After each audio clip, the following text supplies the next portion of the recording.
You've probably been told to stay away from staples like bread, rice, or potatoes. And let's be honest, that's just not realistic for most of us long term.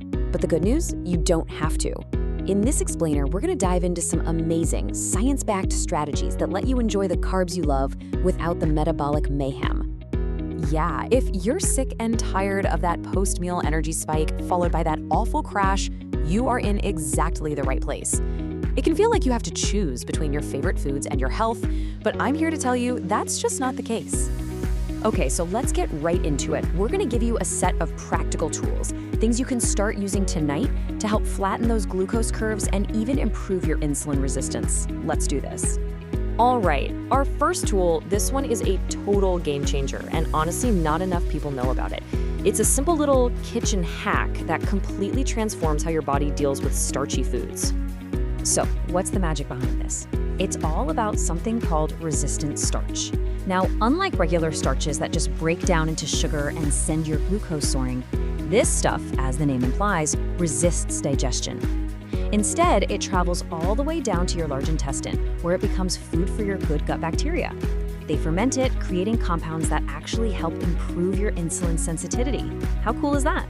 So how do you actually make this stuff? It is ridiculously simple. You cook your rice or potatoes just like you normally would. Then you just cool them down in the fridge for about 24 hours.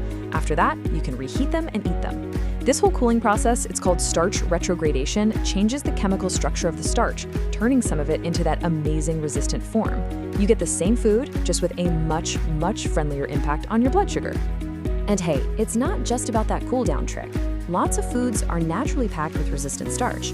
We're talking about things like beans, lentils, peas, and whole grains like oats and barley. Just adding more of these to your diet is a fantastic move.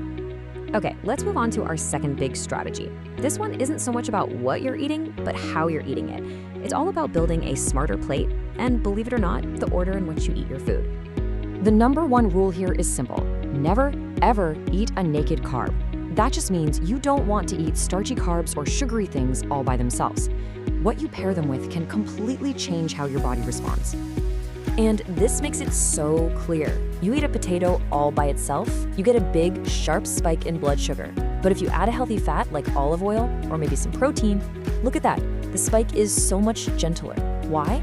Because fat and protein literally slow down how fast your stomach empties, which means the sugar from the carb enters your bloodstream slowly and gradually, not all at once. But wait, there's another layer to this strategy. The order. It matters. A lot. You know when a restaurant brings that bread basket out first? The best thing you can do is just wait. The simple act of eating your salad, your veggies, and your protein before you even touch the carbs makes a world of difference.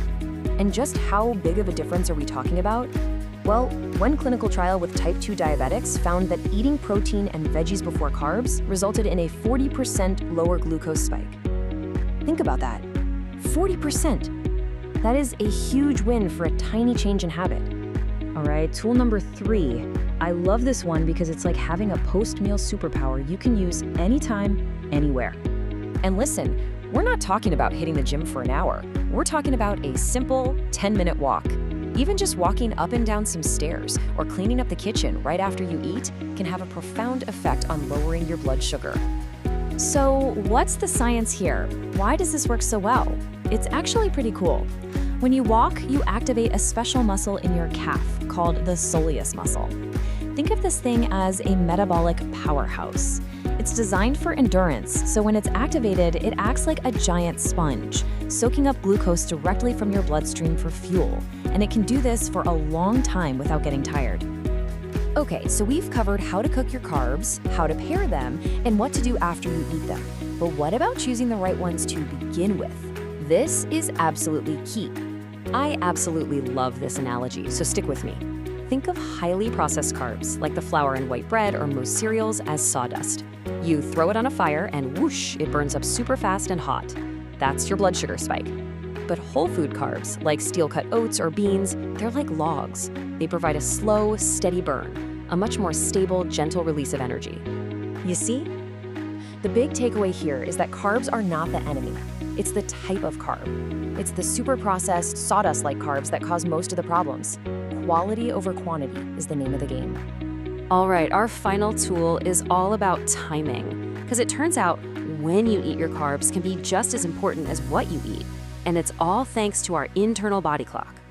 See, our bodies have this internal clock, right? It's called our circadian rhythm. And according to that clock, we are most insulin sensitive in the morning. That means we're really good at handling glucose then. But as the day goes on, that sensitivity starts to drop, making us much worse at processing carbs in the evening. So what's the simple, actionable rule here? Try to finish eating for the day at least 3 hours before you go to bed. Your ability to handle glucose is just so much lower at night, partly because your body is producing melatonin, which tells your pancreas to chill out on the insulin production. Eating early gives your body a break. So let's just run through your new carb toolkit one more time. 1. Cool and reheat your starches to create resistant starch. 2. Always dress your carbs with protein and fat. 3. Eat those carbs last. 4. Take a quick 10-minute walk after your meal. 5. Choose the logs, not the sawdust. And 6. Try to finish eating 3 hours before you go to sleep. Look, these are real, science-backed tools that put you back in control of your health. You don't have to give up the foods you love. So the real question is, which one of these powerful tools are you going to try first?